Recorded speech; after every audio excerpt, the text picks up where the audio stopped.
Injili hiyo ya Mathayo mlango wa 28 mstari wa 18 hadi 20. Tunaanza na Mathayo 16 kuanzia mstari wa 13. Tutaenda mpaka mstari wa 18 na kisha Injili ya Mathayo 28 mstari wa 18 hadi 20. Kama tumepata tutaomba kiufupi alafu tusome. Tunakushukuru Baba na Mungu wetu kutujalia Bwana kibali chako siku ya leo tuweze kuwa hai kwa mapenzi na mpangilio wako wa umilele uliyetupenda nao ndani ya Kristo Yesu. Umetuokoa, umetufanya wanao na binti zako wenye kurithi ufalme wako na pia Bwana uzima wa milele. Asante Bwana, ni wakati mwema umetuandalia tena tuweze kusemezana na watu wako uliyowapenda hata ukajitoa kwa ajili ya kuwafia msalabani ili Bwana waokoe na pia Bwana wape uzima wa milele. Tunaomba neema yako kuu kwa wote ambao wanatusikia sasa na watakaosikia baadaye, wanaotutazama sasa, watakaotazama Bwana baadaye. Neno lako likahudumie neema ya wokovu, neema ya baraka, neema ya uzima, neema ya ushindi, neema ya ukombozi kwa ajili ya utukufu wa jina lako. Bariki Bwana usomaji wa neno, bariki huduma ya neno, bariki usikilizaji wa neno, vikafanyike chini ya uvuvio na uweza wa Roho Mtakatifu kwa ajili ya kutimiza mapenzi yako makamilifu, kama ulivyosema ya kwamba maneno yako hawezi Bwana kukurudia bure, lakini napokwenda lazima ifanyikiwe kwa kusudi lako na kuyafanya mapenzi yako ili Bwana ikazae matunda kwa ajili ya sifa ya jina lako. Tubariki Bwana kila mmoja kwa wakati huu na wakati ujao kwa ajili ya sifa ya jina lako. Tuomba tukiamini kwa jina safi la Yesu Kristo Bwana mwokozi wetu. Amen. Tutasoma katika jina la Bwana Yesu. Maandiko inasema hivi: basi Yesu akaenda pande za Kaisaria Filipi, akawauliza wanafunzi wake akasema, watu hunena mwana wa Adamu kuwa ni nani? Wakasema, wengine hunena Yohana Mbatizaji, wengine Eliya, wengine Yeremia au mmojawapo wa manabii. Akawaambia, ninyi mwaninena mimi kuwa ni nani? Simoni Petro akamjibu akasema, wewe ndiwe Kristo mwana wa Mungu aliye hai. Yesu akajibu akamwambia, heri wewe Simoni Bar-Yona, kwa kuwa mwili na damu havikukufunulia hili, bali Baba yangu aliye mbinguni.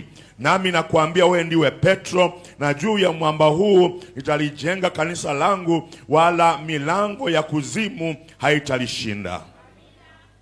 Tusome pia Injili hiyo ya Mathayo 28. Tunasoma mstari wa 18 hadi 20. Inasema hivi: Yesu akaja kwao akasema nao akawaambia, nimepewa mamlaka yote mbinguni na duniani. Basi enendeni mkawafanye mataifa kuwa wanafunzi wangu, mkiwabatiza kwa jina la Baba na Mwana na Roho Mtakatifu, na kuwafundisha kuyashika yote niliyowaamuru ninyi, na tazama mimi nipo pamoja nanyi siku zote hadi ukamilifu wa dahari. Mungu abariki usomaji wa neno. Tutaweza kuketi. Haleluya. Mungu wetu apewe sifa. Ni wakati mwema, wakati wa baraka na heshima kuu kunena kuhusu habari za Bwana Yesu. Yesu mwokozi wetu, Yesu mkombozi wetu, Yesu aliyetuita, Yesu aliye mchungaji wetu, Yesu ambaye anatuhifadhi kila siku, ambaye ni wa kutumainia, ambao ukiwa na wewe ndugu au dada hauwezi kuwa na mashaka. Bwana asifiwe sana. Na leo tunangependa tuweze kusema au katika njia ya kufundishana kidogo. Bwana asifiwe sana. Tumesoma Yesu aliagiza wanafunzi wake akawaambia, mwafunze kuyashika yote, na mimi niko nanyi hadi ukamilifu wa dahari. Kwa hivyo ndani ya kanisa la Mungu kuna kufunzwa, kuna mafundisho. Bwana asifiwe sana. Na kanisa la Mungu bila mafundisho litayumbishwa, lakini wakifunzwa vizuri hawawezi wakayumbishwa. Nami naambia kwamba Mungu anainua kanisa moja wa siku hizi ambazo haliwezi kuyumbishwa na mafundisho ya uongo na madhehebu na makanisa mengine. Kuna wana na binti za Mungu ambao wamewekwa shina na msingi wao ndani ya neno, hawawezi wakayumbishwa. Bwana asifiwe sana. Kwa hivyo leo nazungumzia somo ambalo nitaliita hivi: vitambulisho vitano vya hakika vya kanisa la Mungu aliye hai. Bwana asifiwe sana. Haleluya. Tunaishi wakati ambapo kuna makanisa mengi, kuna dini nyingi, kuna wahubiri wengi, na bila shaka kama kuna makanisa mengi, swali linakuja ya kwamba basi kanisa lipi ambalo ni la Mungu? Bwana asifiwe sana. Kwa sababu hii makanisa yote haiwezi kuwa ya Mungu. Makanisa ya Mungu haiwezi kuwa yanatofautiana kiimani, kimafundisho, kitaratibu, haiwezekani. Lakini katika hii makanisa yote lazima kuna kanisa moja ambalo ni la Mungu. Bwana asifiwe sana. Na hilo kanisa lazima lina vitambulisho vya kudhihirisha ni kanisa la Mungu. Bwana asifiwe sana.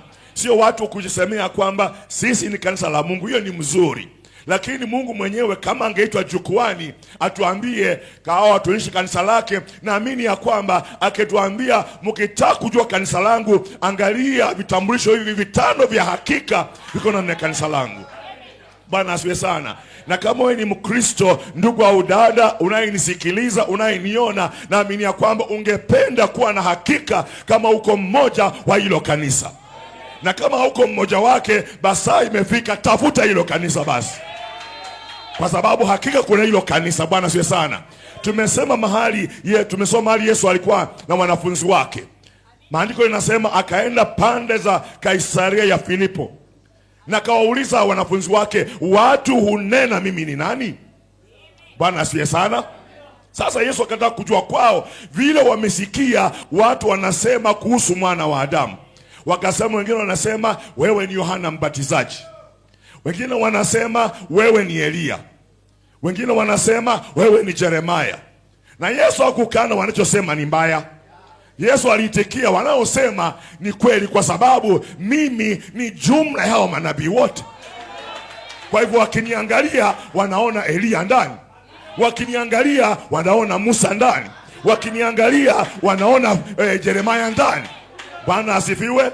Kwa hivyo wanaosema wako na hakika, ndio. Bwana asifiwe. Lakini sasa sitaki uvumi ndani ya kanisa langu. Sitaki wafuasi walio na mashaka, wasionijua. Nyinyi mwasema mimi ni nani? Bwana asifiwe. Walikuwa watu ndani ya kanisa la Yesu, lakini hawamjui Yesu.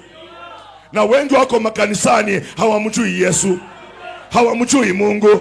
Ndiposa mtu akija na elimu yoyote anawapeperusha tu. Lakini Yesu akataka ya kwamba awe na wanafunzi ambao wana hakika yeye ni nani. Na Yesu hajabadilika, ni yeye yule jana, leo na hata milele. Hapendi Wakristo wasiomjua, anataka Wakristo ambao wanamjua yeye ni nani. Bwana asifiwe sana. Kwa hivyo akawauliza, nyinyi mnaninena mimi ni nani? Wote kanisa likawa kimya kabisa. Kumbe wanafuata Yesu bila kumjua. Bwana asifiwe sana. Wanafuata Yesu kama mwalimu mzuri, kama mfanya miujiza, kama mponyaji, lakini hawamjui yeye ni nani. Bwana asifiwe. Lakini akainuka mtu mmoja asiye na elimu, asiyejua kuandika jina lake, akamwambia, wewe ni Kristo, mwana wa Mungu aliye hai. Bwana Yesu asifiwe.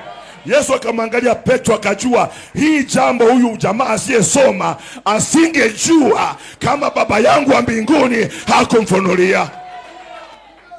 Bwana asifiwe sana. Kwa hivyo hauwezi ukamjua Yesu bila ufunuo kutoka kwa Mungu. Haleluya. Kuwa kanisani haikufanyi umjue Yesu.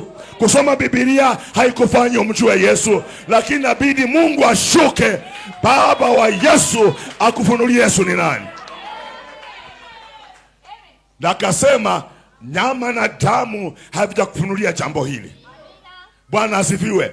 Hakusema, hakuambia wote, aliongea na mtu mmoja. Sasa umakini ukaondokea wengine wote, ukalenga mtu mmoja aliyekuwa na ufunuo.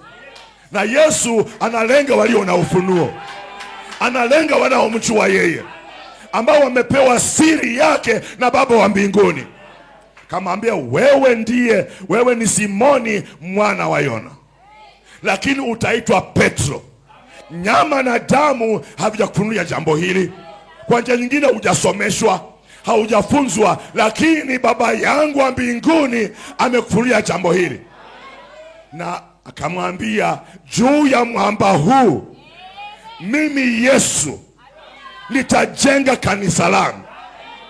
Bwana asifiwe. Kanisa langu haitajengwa na wahubiri, hata haitajengwa na maaskofu, hata mimi Yesu nitalijenga kanisa langu, na milango ya kuzimu haiwezi kulishinda. Bwana asifiwe.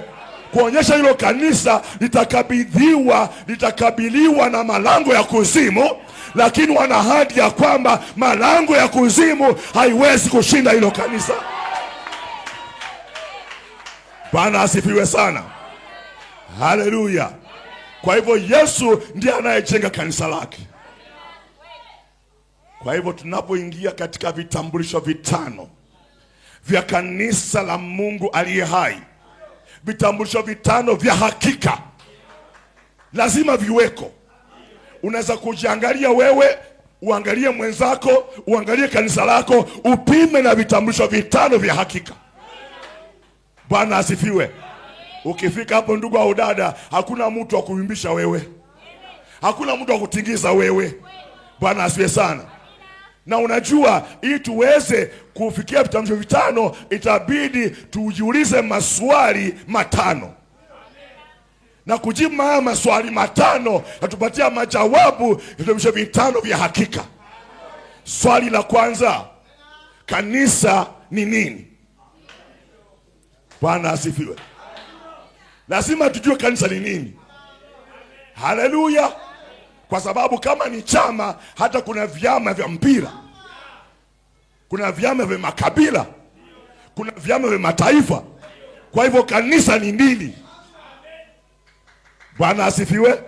Swali la pili, nani aliyelijenga? Nani aliyeliweka? Nani aliyelitengeneza? Hiyo ni swali la pili. Swali la tatu, hili kanisa lina ujumbe gani? Linahubiri nini? Bwana asifiwe. Na swali la nne, Bwana asifiwe sana, nawezaje kuwa mshirika wa hilo kanisa? Alafu swali la tano ni kwamba, je, naweza enda mbinguni bila kuwa mshirika wa hiyo kanisa? Bwana asifiwe. Tukijibu maswali matano, tutakuwa tumejua vitambulisho vitano vya hakika vya kanisa la Mungu aliye hai. Bwana asifiwe. Ukitembea huku nje, kutana na askari, watakwambia tu ya kwamba toa kitambulisho. Bwana asifiwe. Kama wewe ni Mtanzania, watakwambia toa kitambulisho. Ukitoa kitambulisho, askari ana shida na wewe, anajua ni Mtanzania. Ukiwa mgeni, utatoa nini? Pasipoti. Anajua huyu ni mgeni hapa, huyu si Mtanzania, na kama ako hapa lazima aliruhusiwa kuwa hapa. Na kwa pasipoti wataandika, watachunguza waone kama una visa, una ruhusa ya kuwa hapa. Kama una visa unashikwa mara moja, lakini mtu wa kitambulisho hashikwi. Lakini pasipoti wanachunguza kama una visa ndani. Bwana asifiwe. Ili usio uliingia taifa la Tanzania kisiri bila ruhusa. Bwana asifiwe. Na kanisa la Mungu, kama una kitambulisho utachunguzwa vizuri, uliingiaje ndani. Bwana asifiwe. Haleluya. Kwa hivyo kama we ni Mtanzania, lazima utakuwa na kitambulisho. Na kama wewe ni mshirika wa kanisa la Mungu aliye hai, una kitambulisho pia. Kama una kitambulisho hicho, hebu nikwambie kuna kasoro mahali. Na hapa kuna vitambulisho vitano vya hakika kwa hilo kanisa. Bwana asifiwe. Haleluya. Tuanze jambo la kwanza, kanisa ni nini? Bwana asifiwe. Kwa sababu kuna miungano mingi, kuna vyama vingi. Bwana asifiwe. Lakini vyote sio kanisa. Na tuseme habari ya dini ya Yesu, kwa sababu Yesu hakuleta dini. Yesu hakuleta dini, alileta Ukristo. Alisema nitajenga kanisa, sio kujenga dini. Bwana asifiwe. Ndiposa kuna dini nyingi sana, lakini hizo zote ziko sawa, lakini Yesu alijishughulisha na kujenga kanisa. Kwa hivyo kanisa kwanza ni watu walioitwa. Bwana asifiwe. Kwanza ni watu walioteuliwa na kisha wakaitwa. Yesu alikuwa anawaambia njoo unifuate. Bwana asifiwe. Petro njoo unifuate. Yohana njoo unifuate. Filipo njoo unifuate. Kwanza ni watu walioteuliwa. Yesu alikuwa na watu wengi, lakini hakuambia wote wamfuate. Lakini kuna wale aliwaambia njoo unifuate. Tulisoma habari ya Sauli akienda Dameski kutesa Wakristo. Bwana asifiwe. Nuru ikawaangazia, walikuwa ni wengi, wakaanguka chini, lakini Yesu akaongea na mtu mmoja. Sauli, Sauli, mbona unaniudhi? Sasa we njoo unifuate. Kwa hivyo kanisa la Mungu ni wale Yesu mwenyewe ameita binafsi. Ameteua na akawaita. Na maandiko ikasema walioitwa ni wengi, lakini wateule ni wachache. Kanisa ni walioteuliwa. Bwana asifiwe. Waliteuliwa lini? Maandiko linasema katika Warumi 8 ya kwamba hao aliyewajua hao aliwaita. Wale aliowaita akawahesabia haki. Aliyowahesabia haki akawatukuza. Ilifanyika lini? Kabla ya misingi ya ulimwengu. Maana Mungu ambaye tunamwamini sio Mungu ambaye anajifunza siku ya leo. Ni Mungu alijua mwisho tokea mwanzo. Bwana asifiwe sana. Kwa hivyo usimfanye Mungu ambaye anajifunza elimu siku ya leo. Hapana, Mungu ni chemichemi ya maarifa yote, chemichemi ya hekima yote, anajua mambo yote yaliyokuweko, yaliyepo, atakayokuja. Mungu anayajua yote. Bwana asifiwe. Kwa hivyo kanisa ni wateule walioitwa na wakatoka. Bwana asifiwe. Wanapoitwa hawakai mahali pale, wanatoka. Paulo aliitwa akatoka dini ya Mafarisayo. Bwana asifiwe. Wengine wakatoka vyama vya ulimwengu ili wamfuate Yesu. Bwana asifiwe sana. Na ukiangalia Israeli ambao ilikuwa kanisa la Mungu wakati mmoja, walipokuwa Misri hawakukuwa kanisa la Mungu. Walikuwa ni watu wa Mungu katika nchi ya utumwa. Na watu wengi ni watu wa Mungu katika nchi ya utumwa wa dhambi, nchi ya utumwa wa ulimwengu, nchi ya utumwa wa mila za wanadamu. Bwana asifiwe. Lakini wakiwa watu wa Mungu katika Misri, Mungu akamtuma Musa aende awatoe watu wake. Hakumwambia Musa enda utoe kila mtu, hapana. Ninakutuma utoe watu wangu. Na Yesu alikuja akasema ya kwamba si kuja tu kutafuta kila mtu, nilikuja kutafuta wale ambao wamepotea.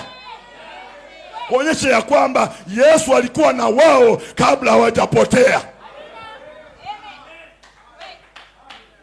Bwana asifiwe sana. Haleluya. Tusimfanye Mungu kibaraka cha mshangao, hapana. Mungu ashangai kwa mambo yote. Haleluya. Ilikuja kutafuta wale waliopotea. Hauwezi kusema kitu chako kimepotea kama huko nacho mbeleni. Bwana asifiwe. Ukisema nimepoteza simu, ni kuonyesha ulikuwa nayo mbeleni.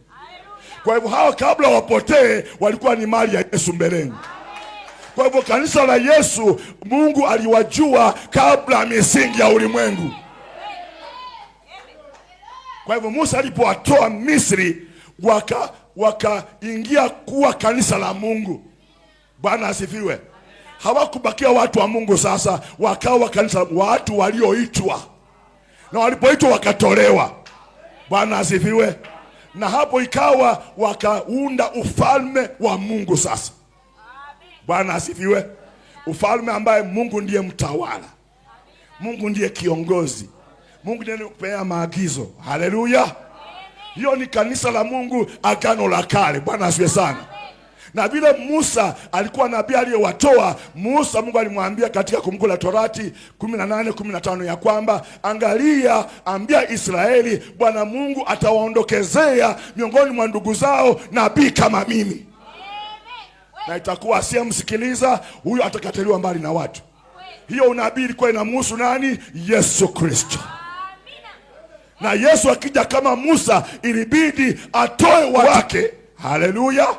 Watu wa Mungu katika hali ya utumwa waliingizwa ndani. Bwana asifiwe sana. Haleluya. Tukiwa kabla kuja duniani hatukuwa wenye dhambi. Bwana asifiwe. Dhambi imetupata tukija duniani. Na Waisraeli kabla waende Misri hawakuwa watumwa. Utumwa ulianza wakiwa Misri. Na watu wa Mungu, utumwa wa dhambi na uongo na ulimwengu ulianza walipozaliwa hapa.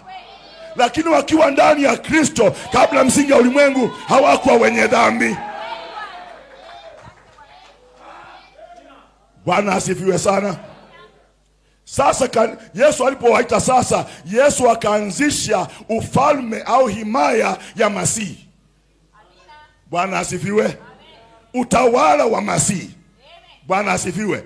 Masihi akiwa ndio mfalme wao, ndio kiongozi wao. Haleluya. Akaunda kanisa lake, watu ambao amewatoa katika taratibu za ulimwengu, katika maisha ya dhambi na mienendo tofauti tofauti, katika makabila tofauti, mataifa tofauti. Haleluya. Yesu akawatoa. Mungu asifiwe sana. Ndiposa wa Kristo, hebu nikwambie, ni watu wa namna mbili. Kwa mwili wao wanaishi duniani, lakini kwa moyo wao si wa dunia hawa. Na huu mwili sio wewe. Mwili ni maskani yako. Ndio Paulo akasema, maskani hii ya dunia ikiharibiwa, kuna maskani iliyo bora tumewekewa. Kwa hivyo wana wa Mungu kabla wazaliwe ndani ya mwili huu walikuweko. Paulo akasema ya kwamba tulikuja bila chochote duniani, kuonyesha kuna mahali tulitoka. Na mwanzo wetu sio uzao wa baba na mama, hapana. Baba na mama walitupatia mwili. Bwana asifiwe. Lakini sisi tulikuweko kabla ya mwili. Kabla Adamu afanyiziwe mwili wa nyama na damu, Adamu alikuwa hai. Mwanzo sura ya 1, katika sura na mfano wa Mungu. Bwana asifiwe. Lakini Mwanzo 2:7 Mungu akasema, na tumfanyizie mtu kwa mavumbi sasa. Lakini Mwanzo 1 hakumfanyiza, alimuumba. Bwana asifiwe. Na wana wa Mungu miili yao imefanyishwa kwa udongo, lakini Mungu aliwaumba kabla misingi ya ulimwengu. Bwana asifiwe sana. Sasa Yesu akaanza himaya ya Masihi, mahali Masihi ndiye mtawala. Bwana asifiwe. Ukoo mteule. Bwana asifiwe. Ndio kisoma Mathayo 1:1 inasema kitabu cha ukoo wa Yesu Kristo, sio za koo nyingi. Yesu ana ukoo mmoja, na nyinyi ni ukoo mteule, taifa takatifu, ukuhani wa kifalme, taifa moja takatifu, ukoo mmoja wa Yesu Kristo. Bwana asifiwe. Kwa hivyo ukiona tabia zote mpaka Adamu aliyeanguka, ni ukoo mmoja tu wa Bwana Yesu Kristo. Bwana asifiwe sana. Haleluya. Sasa Yesu ndiye mtawala wa ufalme huu wa Masihi. Yeye ndiye anayeongoza ufalme huu. Yeye ndio kichwa cha ufalme huu. Yeye ndiye mamlaka juu ya ufalme huu. Yeye ni mfalme, na wale ambao ni raia wake, wenyeji wake, wanatii maagizo yake, hawabishani na yeye. Maana Mungu hakutengeneza serikali ya demokrasia, ambaye mfalme akiongea lazima ikijadiliwe bungeni. Bwana asifiwe sana. Ndio unaona demokrasia zimechanganyikiwa sana. Kwa sababu gani? Ati mfalme anaongea, kwanza wakae katika bunge wajadiliane. Katika ufalme neno la mfalme ni sheria. Hamjadiliani nalo. Bwana asifiwe. Na ufalme wa Mungu neno lake Biblia ni sheria. Hakuna kusomea, hakuna kujadiliana, hakuna kusema ya kwamba ilikuwa wakati uliopita. Hapana, huyo Mungu hajabadilika, na huyo Yesu ni yeye yule jana, leo na hata milele. Hahitaji mashauri ya wanasiasa, hahitaji mashauri ya wanatheolojia, hahitaji mashauri ya wahubiri. Yeye hajali mhubiri anasema naona hivi, naona. Yeye hapana, ni vile yeye anasema. Mungu asifiwe sana. Na Yesu ndiye mfalme hapa. Ufalme wa Masihi, na Masihi inamaanisha wapakwa mafuta, watiwa mafuta. Kwa hivyo ufalme wa Yesu sio watu wa kawaida, ni watu waliotiwa mafuta ya Roho Mtakatifu. Hatuhitaji mafuta ingine yote isipokuwa mafuta ya Roho Mtakatifu. Maana Yesu aliwaambia kwamba mtapokea nguvu akiwajilia Roho Mtakatifu. Kwa hivyo katika ufalme huu ni waliopakwa mafuta, wanaume na wanawake walio na upako wa Roho, wanaoshiriki nguvu za Yesu, wanaoshiriki upako wa Yesu. Haleluya! Mungu asifiwe sana. Unajua huwezi kwenda ukute mfalme ambaye anaongoza taifa la wanyama. Mfalme anaongoza taifa la wanadamu kama yeye. Na wanyama pia wana wafalme wao kama huna habari. Kama ni nyuki wana mfalme wao ambaye ni nyuki mwenzao. Kama ni simba wana mfalme wao ambao ni simba mwenzao. Kila eneo la wanyama wana mfalme wao. Bwana asifiwe. Na kama mfalme wao ni mnyama kama wao, Bwana asifiwe, mfalme wetu lazima awe mwanadamu kama sisi, na sisi tuwe kama yeye. Kama yeye ni, Bwana asifiwe, kama yeye ni Mungu, hata sisi ni miungu. Maana maandiko linasema kila kitu kizaa cha aina yake. Ng'ombe azae aina yake, mbwa azae aina yake, ndege azae aina yake, naye Mungu azae aina yake. Mungu, Yesu akasema alikuja kwa walio wake walimkataa, lakini kwa wale walimpokea aliwapa uweza wa kufanyika wana wa Mungu. Sio washirika wa kanisa. Bwana asifiwe.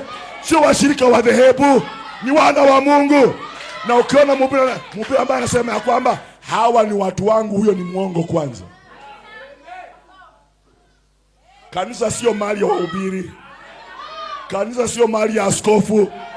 Paulo anasema mumenunuliwa na damu ya dhamani. Nyinyi sio mali yenu wenyewe, nyinyi ni mali ya Bwana. Bwana asifiwe sana.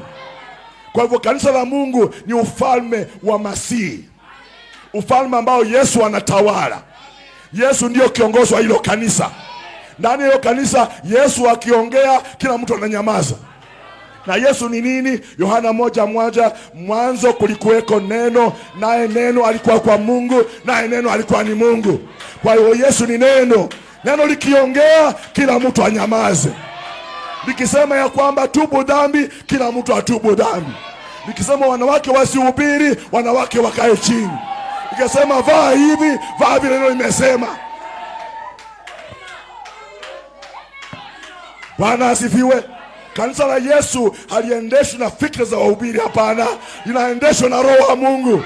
Na Yesu aliwaachia Roho kama kiongozi, akawaambia ya kwamba Roho wa kweli atakapokuja atawaongoza, awatie ndani ya kweli yote, na atawakumbusha niliyowafunza nyinyi. Bwana asifiwe. Hapa ni ufalme ambao Masihi mwenyewe anatawala ndani ya mioyo na maisha ya raia wake. Bwana asifiwe. Yesu mwenyewe anatawala maishani mwa raia wake. wenyeji wake. Maana alisema nitakuja, nitakuwa nanyi pia ndani yenu hadi ukamilifu wa dahari.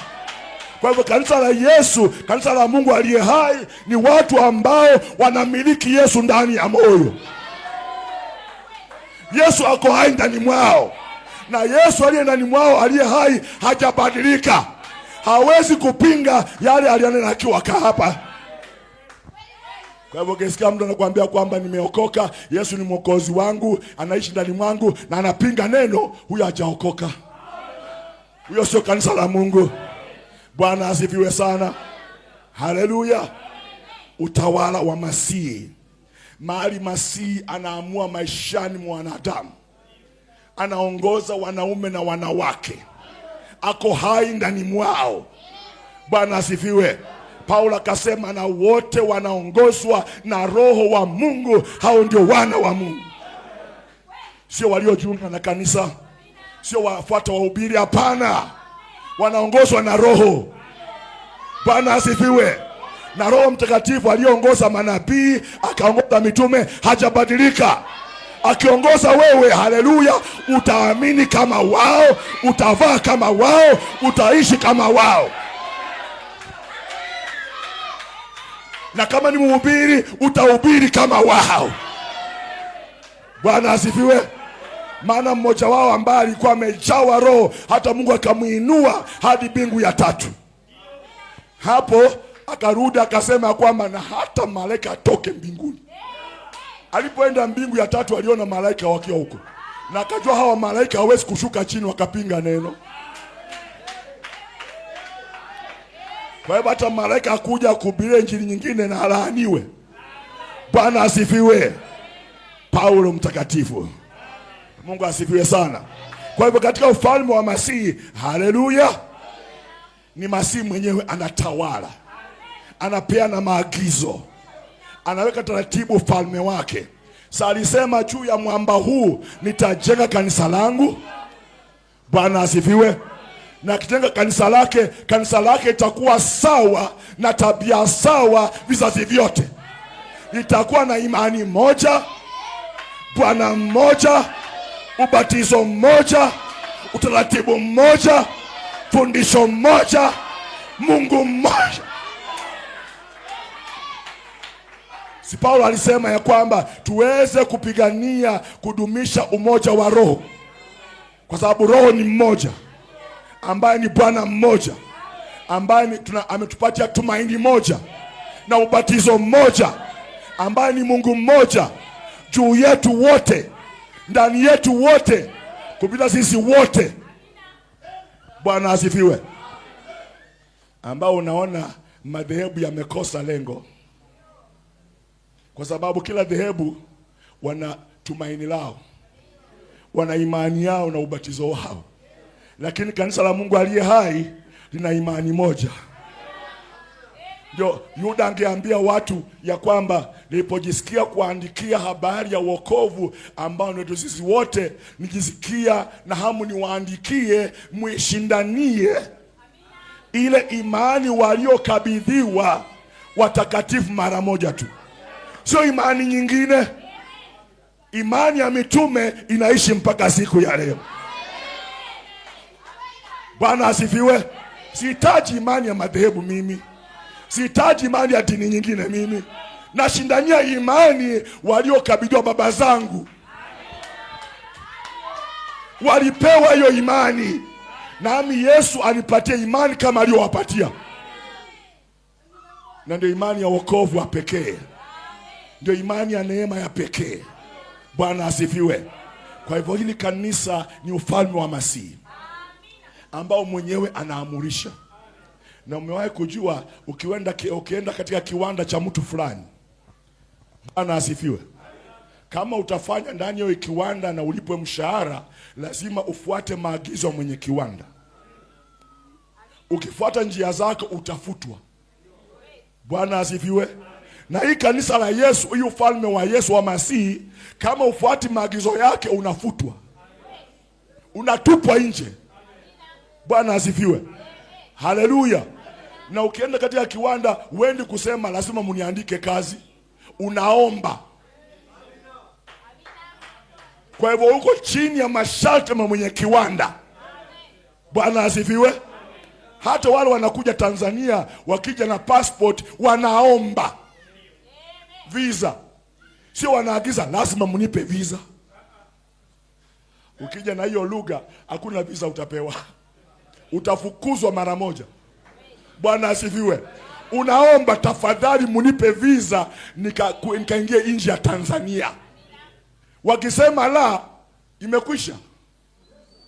Bwana asifiwe. Ukiwa na kibali mbele yao waseme ndio, ingia. Bwana asifiwe. Na hata ukiingia wanakuuliza unaenda wapi na mwenyeji wako ni nani?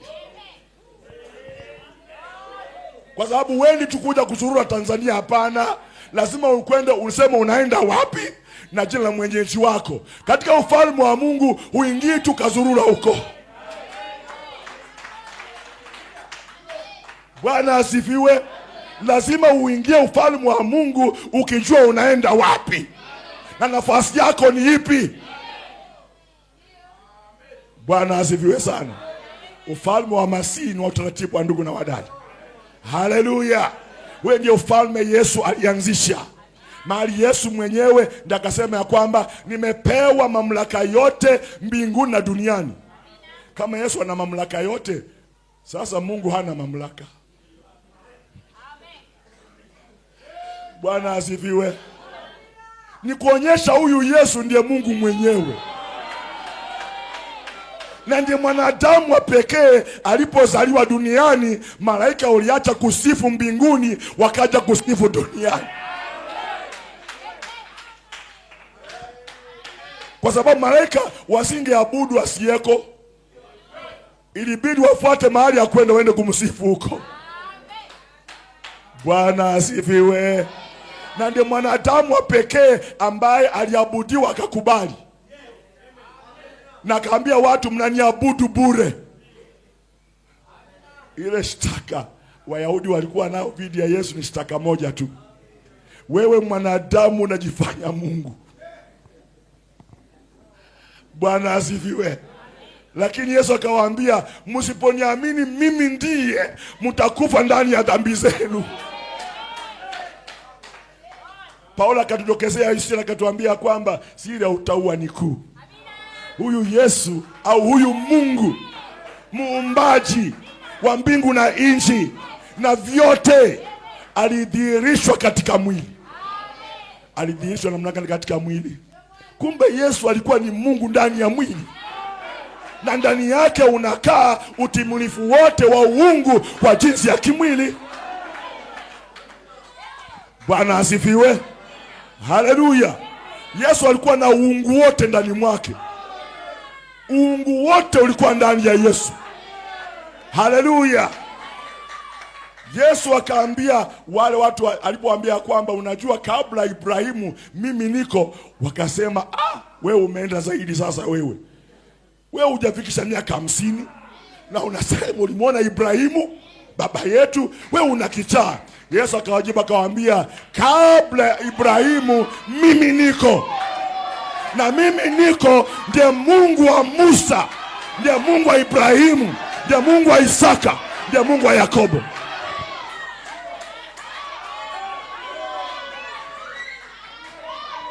Bwana asifiwe.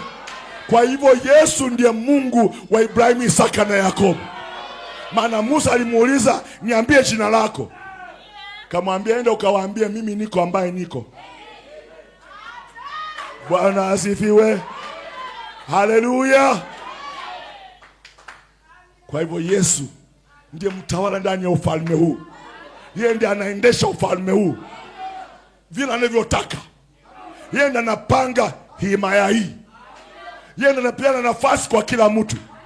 Hata wahubiri ni yeye ndio anateua. Hahitaji vyuo vya Biblia, hapana. Hahitaji wasomeshe watu, hapana. Yeye anapanga wahubiri wake. Ndio siku zake za mwili akaacha waliosoma sana, wakina Gamalieli, wakina Nikodemus. Akachukua mvuvi asiyejua kuandika jina, akampatia funguo za ufalme wa mbinguni.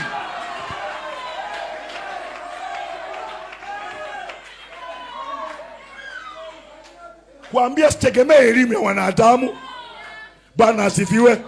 Ndio unaona hata Musa ambaye alikuwa mfano wake, alikuwa Misri, akaelimishwa Misri na hekima ya Misri, ya ujuzi wa vita, ya kuwa jemedari, akategemea ngao na mikuki na kadhalika kwenda kuokoa watu wa Mungu, akategemea elimu na hekima ya Misri. Mungu akasema, mimi sitegemea elimu yako kwa. Farao aliweka hekima yake miaka 40. Mungu akampeleka jangwani miaka ingine 40, akatoa yoyote. Mungu akamtokea kama nguzo ya moto dakika 5. Akampa maarifa inayoshinda wanajeshi wote duniani. Na akamwambia, enda na hiyo fimbo ukaokoe watu wangu. Hiyo ni jambo la ajabu sana. Asubuhi yake Musa ako juu ya nyumbu na mke wake Zipora na kijana Gershom na fimbo tu. Anaimba tu utukufu wa Mungu.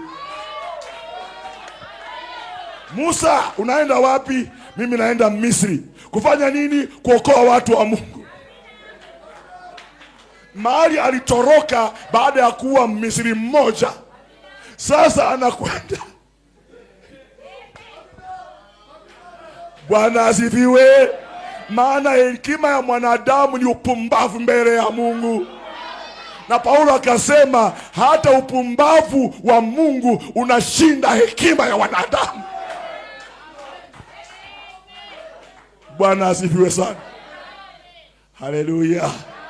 Mungu asifiwe. Ufalme wa Masihi ni Masihi anauendesha, anaupanga. Ndio unaona katika kanisa la Mungu ujifanye kile unataka.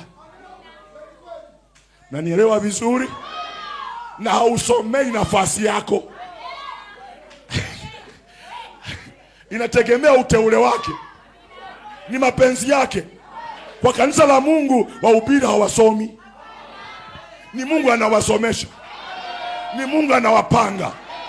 Kila afisi ndani ya ufalme wa Masihi sio yule anataka, ni Mungu anavyotaka. Bwana asifiwe. Hiyo ndio unaona makanisa ya watu inaharibika, kwa sababu watu wanapigania vyeo, kuwa wachungaji, kuwa maaskofu, kuwa walimu. Hiyo kanisa ya Mungu haiendi hivyo. Kanisa ya Mungu ni anachagua. Bwana asifiwe. Anachagua waliosoma na wasiosoma, anawapa ushuhuda mmoja, wajazwe na Roho.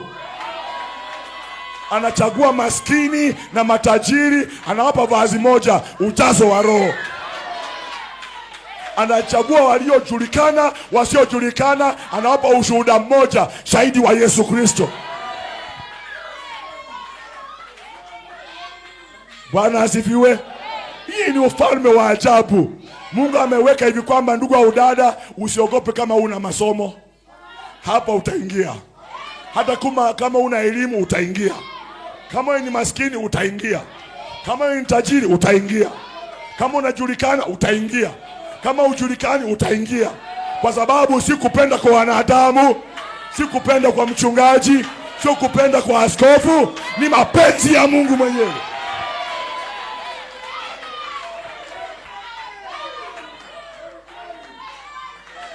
Haleluya.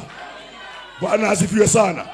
Hii ni tofauti na madhehebu ya wanadamu, kwa sababu madhehebu inaendeshwa na akili za wanadamu, na dini za wanadamu ni akili za wanadamu. Wakikosana leo, Bwana asifiwe, huyu anaenda na unda lake la kumpendeza, huyu na unda lake la kumpendeza. Lakini katika ufalme wa Masihi, hata kama muelewani, mtawekwa pamoja. Bwana asifiwe. Haleluya. Kwa sababu nyote lazima mutii sheria moja.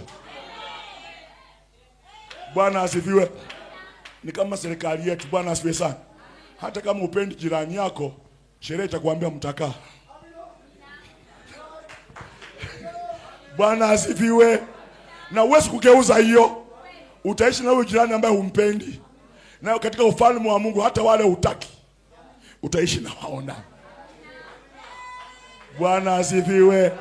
Tujizoeze mapema kuishi mbingu moja na wale hatupendi.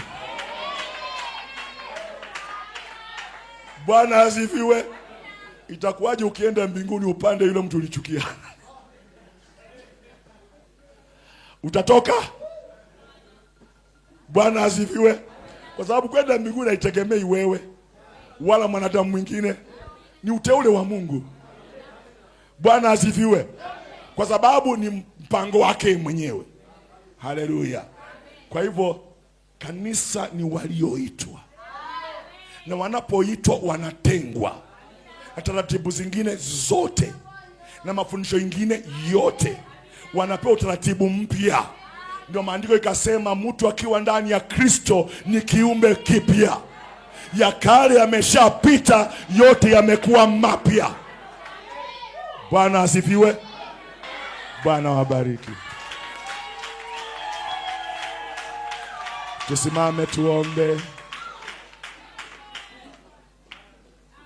Tunakushukuru Baba na Mungu wetu kwa jina la Yesu Kristo, ya kwamba wewe ni mwaminifu, wewe ni mwingi wa neema isiyo na kipimo. Rehema zako ni za milele, unastahili sifa zote. Mungu uliyetupenda ukatuokoa kwa mauti ya Yesu Kristo, tukafanyika urithi wa Mungu, taifa teule la Mungu, ukatufanya kanisa lako la Mungu aliye hai, nye vitambulisho 5 vya hakika la hilo kanisa. Ye Bwana, twajivunia hiyo Mungu wetu. Tunakusifu mchana wa leo, tunakuabudu, twakutukuza Baba, maana wastahili. Tukisema hakuna Mungu kama wewe, muweza kama wewe, tunakusifu na kuinua Bwana mchana wa leo. Asante kwa neno, asante kwa ujumbe, asante kwa wokovu, asante kwa ukombozi, asante kwa damu yako, asante kwa roho wako Bwana, asante kwa sifa zako ndani ya kila mmoja wetu. Pokea utukufu na sifa wote umetufanyia Bwana. Asante Bwana, twakuomba tukishukuru kwa jina safi lake Yesu Kristo, Bwana mwokozi wetu. Amen.